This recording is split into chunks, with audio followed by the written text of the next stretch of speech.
చూశా. ఏయ్ మా నాన్న ముసోడు అంటారా, దా కొండెక్కుదాంరా, మా నాన్న కొండెక్కుతావు నువ్వెక్కు. ఏంది నాకు అర్థం కదా. How childish you are. ముసలోడు కాక కుర్రుడు అనాలా. ఒక మాట అన్నట్టు, తండ్రి వయస్సు ఉన్నటువంటి వ్యక్తిని ముసలోడు అంటాడా? మరి తండ్రి వయసు ఉంది కాబట్టి ముసలోడు అన్నారు. నా తండ్రి వయసు ఉంటే నేను ముసలోడు అన్నా? లేదు, జగన్మోహన్ రెడ్డి గారి తండ్రి వయసు ఉంటే ఏంటి 75 సంవత్సరాలు, ముసోడుగా కుర్రోడా? ఎందుకు అంత కోపం వచ్చింది నాకు అర్థం కాలేదు. ఏమయ్యా లోకేష్ బాబు, ఎందుకు అవసరం అంత బాధ వేసింది నీకు? ముసలోడిని అంత బాధ వచ్చింది అసలు నాకు అర్థం కాలేదయ్యా. నువ్వు అనొచ్చా ముసలోడని? మీ నాన్నని ఒక్కసారి గుర్తు తెచ్చుకోమని మనవి చేస్తున్నా. మీ నాన్నని స్కిల్ కేసులో రోపలేస్తే ఏం ఆర్గ్యుమెంట్ చెప్పారే? మా నాన్న కొండలు ఎక్కుతాడు, మా నాన్న బండలు మోస్తాడు అని చెప్పారు ఆర్గ్యుమెంట్.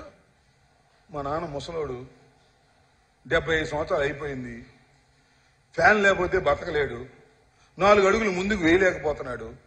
ఇంకా కొన్ని రోజులు ఇలాగే జైల్లో ఉంటే మా నాన్న ఏమైపోతాడో తెలియదు, ఏ వార్త వినాలో తెలియదు. ఈ వయసులో మా నాన్న జైల్లో పెడతారని బావురు మని ఏడ్చినటువంటి ఓ నారా లోకేష్ మర్చిపోయావా? చెప్పు వెళ్ళి. మా నాన్న ఎన్ని రోజులైనా జైల్లో ఉండగలిగినటువంటి ధైర్యవంతుడు, కుర్రవాడు. ఫ్యాన్ లేకపోయినా ఉంటాడు, ఏసీ లేకపోయినా ఉంటాడు, జైల్లో 50 రోజులు కాదు 40 రోజులు కాదు 90 రోజులు పెట్టినా ఉంటాడు అని చెప్పగలవా? జైల్లో పెడితేనేమో మీ నాన్న ముసలోడా, ఆరోగ్యం బాగోలేదా, గుండె వీకా, బయటకు వస్తేనేమో మా నాన్న గుండె ధైర్యం గలవాడు, మా నాన్న కుర్రోడు, మా నాన్న కొండలెక్కగలడు, బండలు మోయగలడు అని చెప్తాం. మళ్ళీ అక్కడ బెయిల్ పిటిషన్ ఏమైనా ఆర్గ్యుమెంట్ చెప్పాల్సి వస్తే మా నాన్న అసలు చాలా ముసోడండి, నడవలేకపోతున్నాడండి, తిరగలేకపోతున్నాడండి. ఏంది అన్ని కథలు? అందితే కాళ్ళు, అందకపోతే జుట్టు, మీ నాన్న స్వభావమే నీకొచ్చింది. ఇలాంటి పిచ్చి ఆర్గ్యుమెంట్స్ చెప్పేటటువంటి కార్యక్రమం చేసేటప్పుడు కొద్దిగా లాజిక్ ఉండాలి.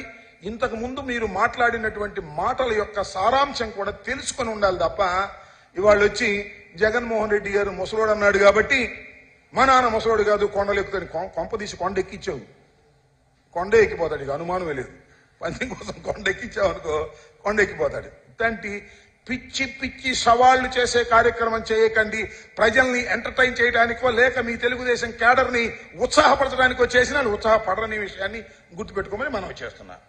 అంతేకాదు నా గురించి కూడా ఏదో మాట్లాడక, ఐ డోంట్ కేర్ దాట్. కుర్చీ మడత పెడతానంట ఈ మధ్యన. ఇప్పుడు చూసారా మీరు? డయాస్ మీదకి వచ్చి కుర్చీ తీసుకొచ్చి ఇట్లా మడత పెడుతున్నాడు. కుర్చీలు మడత పెట్టడంలో లోకేష్ బాబు అంత గొప్పవాడు ఎవడు లేడు. రాసుకోండి అయ్యా. గిన్నీస్ బుక్ రికార్డు కుర్చీలు మడత పెట్టడంలో ఒక కుర్చీ ఏంటది? శాసన మండలి కుర్చీ మడత పెట్టేశాడు. మంత్రి, 5 శాఖల మంత్రి, 5ఏనా 6 మరి ఎన్నో మంత్రి కుర్చీ మడత పెట్టేశాడు. మంగళగిరిలో కూర్చోవా అంటే నుంచున్నాడు, కూర్చున్నాడు, మంగళగిరి కుర్చీ మడత. ఇక చూసుకో, రాసుకో, మడత పెట్టబోతున్నాడు. తెలుగుదేశం కుర్చీనే మడత పెట్టకపోతే అడగండి, ఎన్నికలైందో తెలుగుదేశం కుర్చీనే మడత పెట్టేస్తాడు.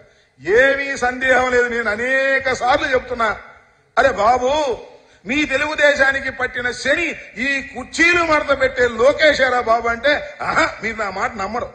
ఈ ఎలక్షన్ అయిపోయిన తర్వాత తెలుగుదేశం కుర్చీ కూడా టపాలను మడత పెట్టిన తర్వాత అరే రాంబాబు గారు చెప్పింది వినలేకపోయామండి, మా లోకేష్ వచ్చాడు, శని పట్టింది, పార్టీని మూసేశారు అనేటువంటి కార్యక్రమాలకు తీసుకొచ్చేటువంటి కార్యక్రమం చేస్తారని కూడా ఈ సందర్భంగా నేను మనవి చేస్తున్నా.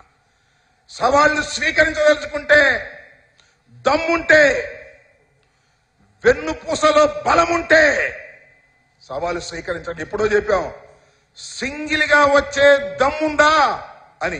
మేము సింగిల్ గా రాలేమండి, సవాల్ అయితే చేస్తాం. మేము వచ్చేటప్పుడు మాత్రం గుంపులుగానే వస్తాం. అవును, మీరు గుంపులుగానే వస్తాం, ఇంకో గుంపు చాలా, ఈ 2 గుంపులు చాలా, ఇంకో 3వ గుంపు కోసం ఢిల్లీ తిరుగుతున్నారు. 3వ గుంపు కోసం ఢిల్లీ. మరి ఆ గుంపు ఏమైతే ఏమో మరి తెలియదు. ఈ డైరెక్ట్ గుంపులు కాకుండా ఇంకా రహస్యంగా గుంపు ఢిల్లీలో ఇంకో గుంపు కోసం వెళ్తున్నారు. మీరు సవాళ్లు చేసేవాళ్ళు అంటాయా? సింగిల్ గా రానే వాళ్ళు సవాల్ ఏం చేస్తారు? గుంపులు గుంపులుగా వచ్చేవాళ్ళు సవాల్ ఏం చేస్తారు? జగన్మోహన్ రెడ్డిని సవాలు చేయగలిగినటువంటి సత్తా నారా వంశానికి లేదు, ఆ వరాహికి లేదు అనే విషయాన్ని దయచేసి గుర్తు పెట్టుకోమని మనం చేస్తున్నాం. అసలు సవాళ్ళు ఏంటో ఎన్నికలకు ముందు తెలుసు, సవాళ్ళు ఏంటో నాకు అర్థం కాల. రండి చూసుకున్నా ఎన్నికల్లో మీ దుంపదెగా ఇంతవరకు మీ పొత్తే సరిగా పొడవనటువంటి పరిస్థితి. ఒకడు కూడా కొట్టుకుంటారు అర్థం కావట్లా. ఢిల్లీ నుండి గ్రీన్ సిగ్నల్ వస్తే కానీ మా పొత్తు పొడవదు అనేటువంటి పరిస్థితి అవుతుంది. నాకు బాధేస్తుందండి. నాకు ఎందుకనో నందమూరి తారక రామారావు ఏమన్నాడు? ఢిల్లీ పెత్తనాన్ని సహితులే అన్నాడు. ఈయన ఢిల్లీ వెళ్తే కానీ క్లియరెన్స్ రాని పరిస్థితి. ఏమి దౌర్భాగ్యమయ్యా నారా చంద్రబాబు నాయుడు గారు, మీ పరిస్థితి ఏంటి, మీ బ్రతుకేమిటి అని అడుగుతా ఉన్నా. దురదృష్టాలు మీ వెంటబడుతున్నాయి. మిమ్మల్ని ఆ భగవంతుడు కూడా కాపాడలేడనే విషయాన్ని నేను ఈ సందర్భంగా చెప్పదలుచుకున్నాను.